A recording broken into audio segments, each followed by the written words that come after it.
Magandang araw mga kabubbles. Narito ang latest news ngayon sa PBA.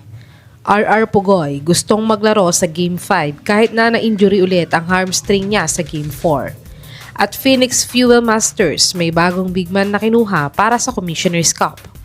Import ng Meralco sa EASL na si Ismael Romero, sinampahan ng kaso ng Zamboanga Valientes dahil sa ginawa niya kay Nick Dimusis.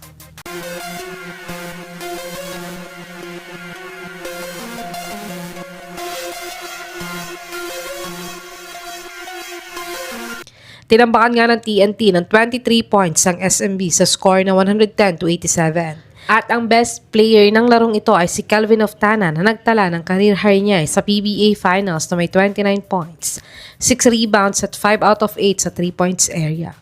At ang highlights ng larong ito ay na-injury nga ulit ang hamstring ng team captain nilang si RR Pugoy sa second quarter ng Game 4. At dito nga hindi na ulit siya pinapasok ng TNT sa buong laro.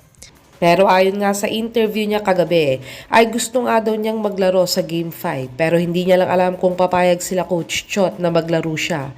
Pero kung siya daw ay walang nararamdamang sakit, ay gusto niyang maglaro sa Game 5. Ngunit wala pa namang komento si Coach Chot kung paglalaruin niya ang team captain nila sa Game 5.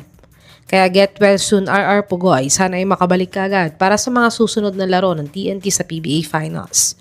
Dumako naman tayo sa balitang nakakuha daw ng bagong bigman ng Phoenix Fuel Masters.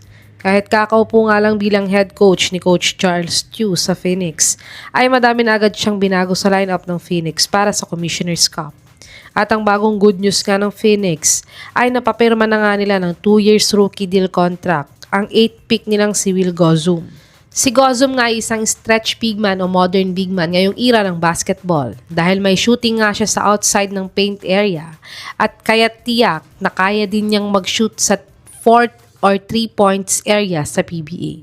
Si Gozum ay nag-average ng 5.7 points, 2.3 rebounds, 0.7 assists, 0.4 steals, 0.3 blocks, 30% 3-point shooter at 47% free throw shooter sa kanyang 2025 MPBL 7th season stint.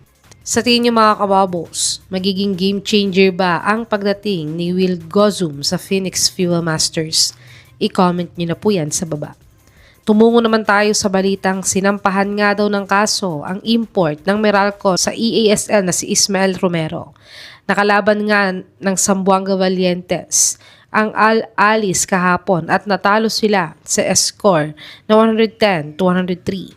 Pero ang highlights nga ng larong ito ay ang pagsipa ng 2 beses ni Ismael Romero kay Nick Dimusis.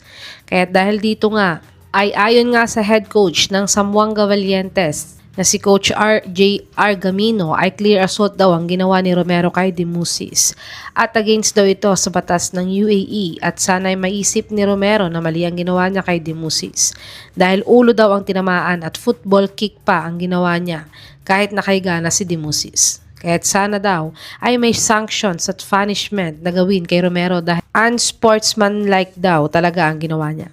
Sa tingin niyo mga kabubbles, ano ang dapat ipataw na parusa kay Ismael Romero sa ginawa niya kay Nick Dimusis? I-comment niyo na po yan sa baba.